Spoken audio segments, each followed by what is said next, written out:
All right, part two, or resuming, depending on how I figure out how to make this damn thing. Not too good at making videos.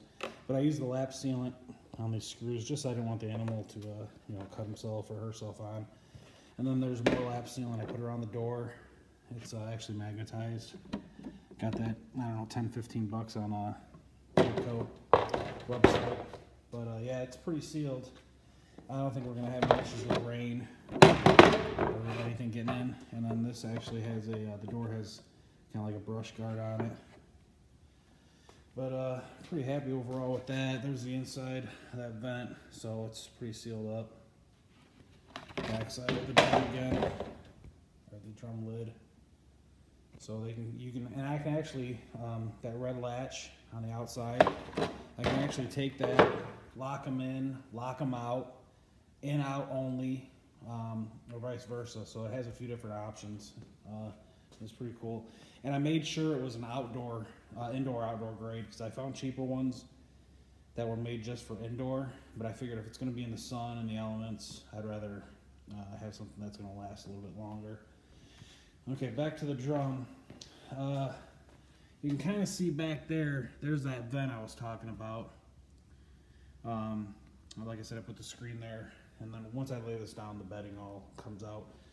Looks a little shabby there, but what I did is I took a sonotube that you pour concrete in, and I got some Flex Seal, and I gave it about 3 or 4 coats, the paintable Flex Seal, not the spray stuff.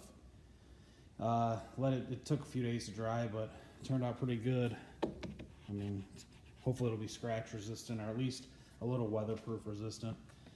And then I measured for my lid and all that. You'll figure it out if you decide to make one of these. And I put the sonotube in there a little bit, gave it a little bit of clearance for the door where it's going to flap open and closed. Use some more of that Dicor self sealant at the bottom. You can see there, around the edge to hold the sonotube into place. And once that dried, I took some great stuff and just gave it a few spurts on this this outside lip here. Finger, just a few spurts here and there just to hold it, give it a little bit more rigidity. And then I took R30 insulation I got from Menards, or you can get it at any hardware store. I think I got it, I don't know, 15 bucks for the roll. Bought 2 rolls, only needed 1. R30s, should be pretty good. But I stuffed it in there, used a pole, compacted it as hard as I could, and then I got another layer of great stuff just to make sure to hold it into place. And it's actually pretty good. It's not cracking. It actually flexes a little bit. It's not the prettiest thing, but it's not supposed to be a mansion. It's just supposed to keep them warm out of the elements. Because we had the polar vortex this winter. We had 2 black kittens. They were sweet as hell. I found homes for them, but the wife put them in my garage. Even though we put a litter box in here, they were crapping underneath my truck. My orange plant and my fig trees, they were peeing and pooping in there. I had mulch everywhere. That was it. That was the final straw. That's why I built this. I said, no more. I don't care if they decide to come in and out of this thing, great. If not, that's the best I can do, because they tore my garage apart. And it was kind of a pain in the rear. But if I have to, I can always put, cover this with hay bales or whatnot. But I think it should suffice. And then I just got some, cheap pine cedar bedding in there. It should be big enough. That's a 16-inch or an 18-inch. I believe it's a 16-inch sonotube. So, but that should be big enough for a few kittens, or even if one decides to have a litter, which I hope not, or probably 2 or 3 decent-sized cats. And there's underneath of the drum. Like I said, Canine Condo is the place to go for this. Could have built it myself, but I probably could have saved the money. I had the wood, but I just want something more permanent. So feel free, if you have any questions, give me a call, comment below. I'll see if I can get back to you. If not, check out some of my other videos.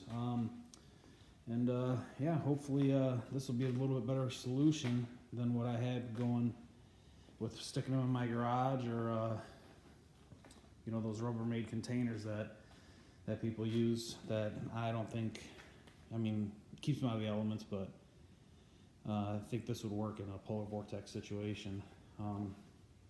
Should keep them nice and warm. Let me see if I can close this. Probably gonna make a damn mess. Forget it. But yeah, and then the lid just snaps on and off with that if I need to get in there and clean it. Once again, there's the lid again. Nothing too fancy, but hey, it works. And there's the inside. It also has a foam gasket there, keeps some moisture and stuff out. Like I said, have any questions? Feel free to ask.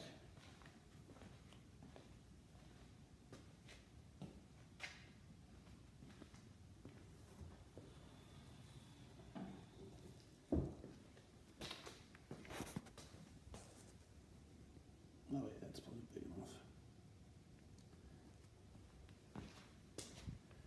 Alright. Happy YouTubing.